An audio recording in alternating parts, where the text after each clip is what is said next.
Pemilu serentak 2024 akan tercatat sebagai sejarah kontestasi besar di tanah air karena sekaligus menggelar pemilihan presiden, legislatif, dan kepala daerah. Partai Nasdem sejak tahun ini telah memulai upaya pemenangan dengan menggelar rapat koordinasi wilayah atau Rakorwil di 34 provinsi. Hingga kini, Rakorwil Partai Nasdem telah digelar di 11 provinsi.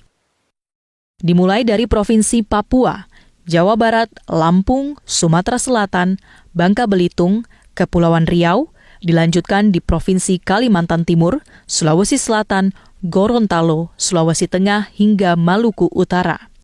Wakil Ketua Umum Partai Nasdem Ahmad Ali menyatakan rapat koordinasi wilayah ini bertujuan untuk memperkuat struktur internal partai demi menempuh verifikasi partai politik.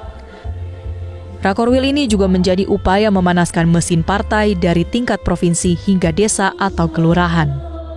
Kita tidak tahu seperti apa corak politik yang terjadi 2024. Nah, supaya kemudian kita bisa adaptif, Nasdem bisa adaptif menghadapi situasi itu, maka syaratnya adalah dia harus memiliki mesin politik yang kuat, yang disebut mesin politik struktur partai yang ada sampai tingkat DPRD dan solid. Nah, hanya dengan cara itu kemudian Nasdem ini bisa adaptif menghadapi pertarungan perubahan landscape politik di tahun 2024 itu. Nah, saya sebagai Wakil Ketua Umum mendapat perintah dari Ketua Umum untuk mempersiapkan itu sedini mungkin. Rapat koordinasi wilayah Partai Nasdem di setiap provinsi dihadiri oleh seluruh fungsionaris dan kader dari setiap kabupaten kota untuk menyepakati langkah strategis sebagai tindak lanjut. Seperti dalam Rakorwil Kepulauan Riau, Ketua DPW Muhammad Rudi menyatakan akan segera turun ke lapangan untuk melakukan kerja-kerja partai internal maupun kepada masyarakat. Artinya momentum yang cukup besar dan kesempatan ini tentu Nasdem akan mengambil posisi yang strategis. Saya sebagai Ketua DPW, tadi kita sudah tekad agar 2 minggu ke depan kita sudah harus turun ke lapangan. Target 2024 Nasdem menjadi pemenang di Provinsi Kepulauan Riau, baik legislatif dan eksekutifnya. Dalam setiap rapat koordinasi wilayah, Partai Nasdem juga menyambut bergabungnya sejumlah anggota atau kader baru dari berbagai latar belakang. Seperti pada Rakorwil Sulawesi Selatan yang merupakan basis kekuatan Partai Nasdem di wilayah timur Indonesia, sebanyak 50 anggota baru dikukuhkan dalam Rakorwil.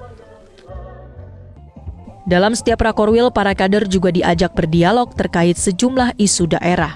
Seperti dalam Rakorwil Gorontalo, Ketua Teritori Partai Nasdem Sulawesi, Rahmat Gobel menjelaskan permasalahan kemiskinan dan angka putus sekolah di Gorontalo tergolong tinggi dan tak kunjung terjamah sejak awal otonomi pada 2000 silam.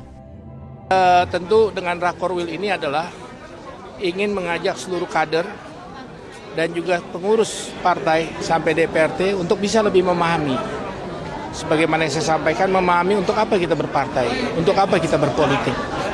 Bukan hanya sekedar kita kumpul untuk memenangkan calon-calon yang kita, tapi bagaimana kita bisa memberikan, melayani masyarakat melalui partai politik. Rapat koordinasi wilayah Partai Nasdem selanjutnya akan digelar di 23 provinsi lainnya secara bertahap. Di setiap Rakorwil, para kader juga mendapatkan beragam pelatihan dan diskusi bersama jajaran DPP Partai Nasdem dan fraksi Partai Nasdem DPR RI demi menciptakan sinergi partai ke daerah. Dari Jakarta, Marcelina Tumundo, Ayudiana Alfiana, Metro TV.